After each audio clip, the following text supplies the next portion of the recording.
اللہ اپنا ڈر عطا فرما دیتا ہے. اس لیے زمین پر جو لوگ اللہ سے ڈرنے والے ہیں یا جو اللہ سے ڈرنے والے گزرے وہ زیادہ تر اپنی زندگی اللہ کے ذکر میں لگائے رکھے. 17 سال جنگل میں بیٹھ کر کے تسبیح پڑھی ہے سبحان اللہ. اور پہاڑ اور دریا کے کنارے بیٹھ کر اللہ کے ذکر میں اللہ کی فکر میں زندگی کا طویل عرصہ بزرگوں نے گزاری ہے. 12 سال سے زیادہ سرکار غریب نواز نے جنگل میں مجاہدہ کیا ہے اللہ کے ذکر اور اس کی تقدس اور اس کی کبریائی بیان کرتے رہے. کیوں کہ اللہ کے ذکر کرنے سے اللہ کے فکر میں رہنے سے اللہ تبارک و تعالیٰ کی کبریائی اور اس کی بڑائی بیان کرنے سے اللہ بندوں پہ اپنا رحم فرما دیتا ہے, خاص اپنا فضل اتار دیتا ہے, خاص اس کے کرم کی بارشیں زمین پر ہونے لگتی ہے. تو اللہ کے ذکر کرنے سے بھی آدمی پر رحمت الہی کی بارشیں ہوتی ہے, اس لیے کہ یہ لوگ رحمت باری کو پانے والے لوگ ہیں.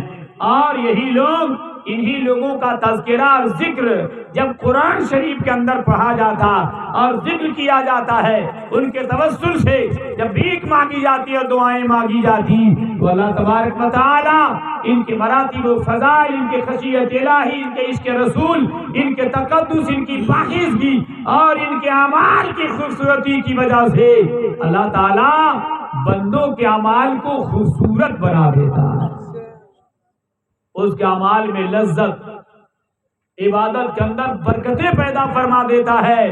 لوگ جب ان کی محبتوں سے قریب ہوتے ہیں, لوگ جب ان کی صحبتوں سے قریب ہوتے ہیں, لوگ جب ان کے نقش قدم سے قریب ہوتے ہیں تو وہ بے راہ روی اور گمراہی کی طرف ہوتے ہیں.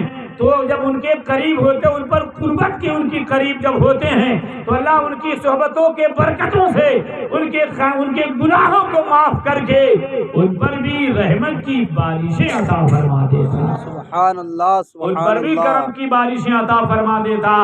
اس لیے قرآن شریف آپ پڑھیں گے تو قرآن شریف میں صرف انہی لوگوں کا ذکر نہیں ہے جو زمین پر زندہ ہیں, قرآن شریف میں ان کا ذکر بھی ہے جو دنیا سے چلے گئے. زور سے کہیے سبحان اللہ. بولے ہے کہ نہیں؟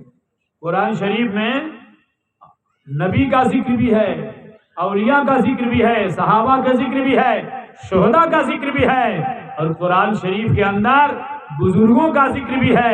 قرآن شریف وہ محترم کتاب ہے کہ اس میں جو چلے گئے ان کا بھی ذکر ہے, اور جو موجود ہیں ان کا بھی ذکر ہے, اور جو قیامت تک آنے والے ہیں ان کا بھی ذکر پایا جاتا ہے. بولے ہے کہ نہیں؟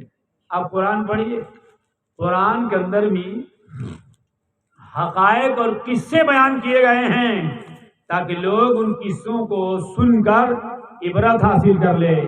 فرعون چلا گیا مگر اس کا ذکر ہے قرآن میں. موسیٰ علیہ السلام چلے گئے مگر ان کی یاد ہے قرآن میں. ابراہیم علیہ السلام چلے گئے مگر ان کی فکر ہے قرآن میں.